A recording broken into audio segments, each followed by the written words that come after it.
Hey guys, welcome to the sideboard here at the SCG Charlotte Open. I'm Ken Crocker here once again with Jacob Baugh. Yeah. Jacob, Yeah. that was pretty impressive there. Yeah, it was some pretty good draws there. So, yeah. So last week we did a deck tech review and you were playing mono black Eldrazi. Yep. This week you're still playing black. Yeah. You're still playing Eldrazi. But we've made a couple changes. Yeah. So we're calling this Heartless Eldrazi mostly because you added Heartless Summoning to the deck. Yeah. So what brought about this change? So I grind on Moto with this deck a lot.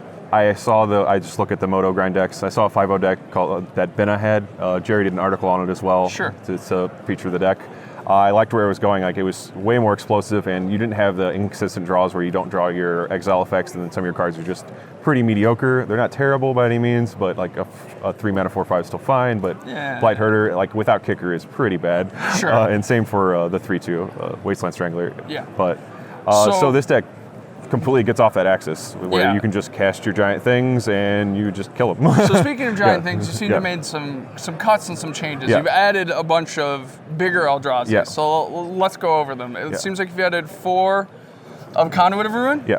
So just a tutor, or it's a fine body on its own. A 5/5 is pretty great, and like the cost effect doesn't really matter too much. And the tutor is fantastic. It's cast trigger, so you always get your things, even if they counter them, which is like an inherent ability of Eldrazi. Just really good against counter spells. It's just nice. So Reman not doing a whole lot. Yeah, yeah.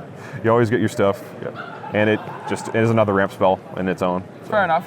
You added 4 Kozilek's Channeler, which just adds 2 mana, Yeah. just a ramp. Yeah, it's the effect isn't really needed in this deck, but it's not terrible by any means. You can activate Eyes a lot faster when you have it, but its body's kind of weird with Heartless Summoning. It turns on Bolt, which is kind of awkward. It's probably one of the cards we'll be cutting after rotation, but just because it's the best option right now. That's why it's in the deck. All right.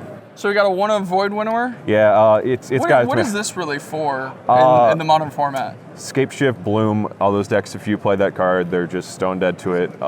It's fine in against other random decks. You keep it in against Burn, because it's just better than Ulamog. Shuts off like 16 spells in their deck, where Ulamog doesn't really do anything. Doesn't do much. They operate on 1 of the 2 lands, so...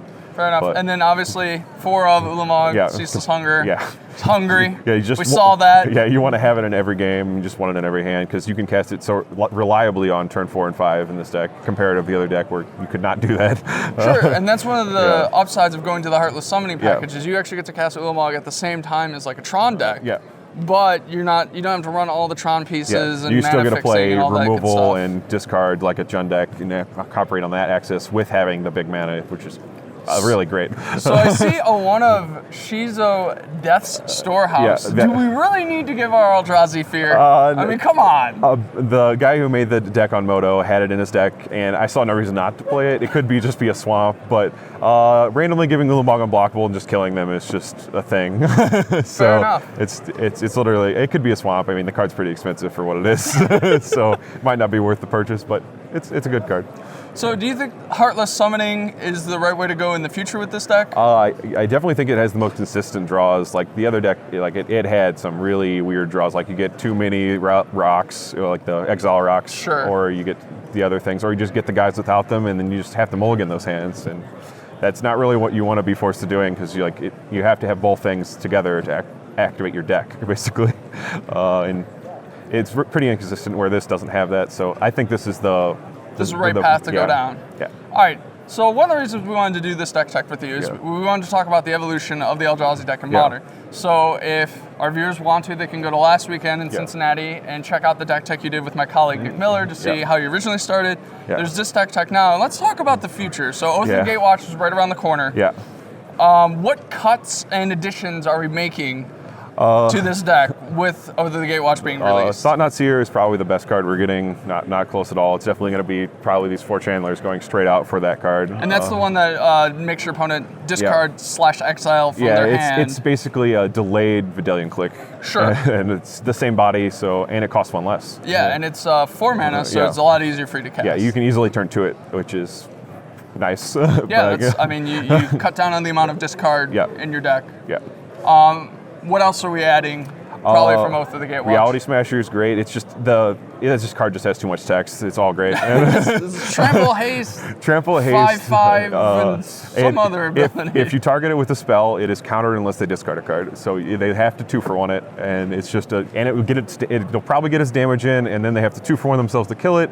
And it's just an Eldrazi, so it costs less. It's just so it turns into a little bit of a beatdown deck too. Yeah, you can definitely we'll have those angles in the new version, I would think. And then Kozilek will probably just be I don't know if we can fit 6 giant Eldrazi's. We'll probably have to cut one of these. One of the Ulamog or Void Winnower. Having to be able to tutor for it with still playing 4 of these guys is just to refill your hand when Ulamog's not going to end the game. So one Kozilek is probably the number you want. The Distorter of Truth or something along those, like Truth Distortion. Yeah, it's really getting its combo too, because I mean, having a million counter spells is game text. Yeah. So now you get to play a little bit of fish style. So we're a beatdown deck, we're a ramp deck, we're a fish deck.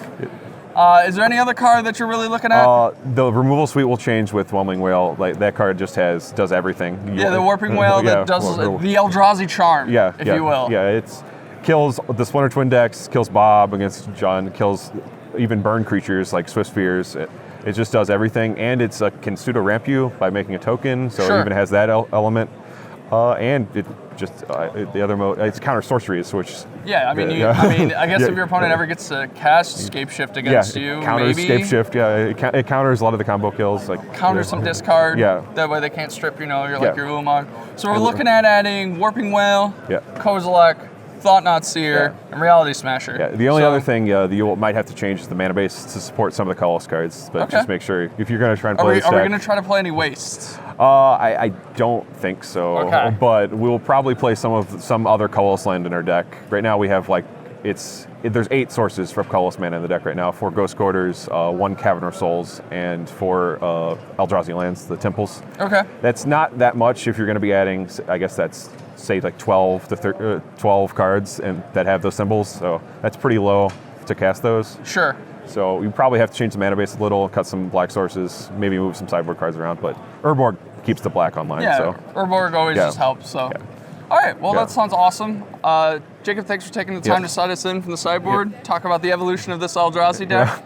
So you heard him. Get your Reality Smashers, Thought-Knot Seers now if you want to play this deck. You guys stay tuned for more action here in Charlotte.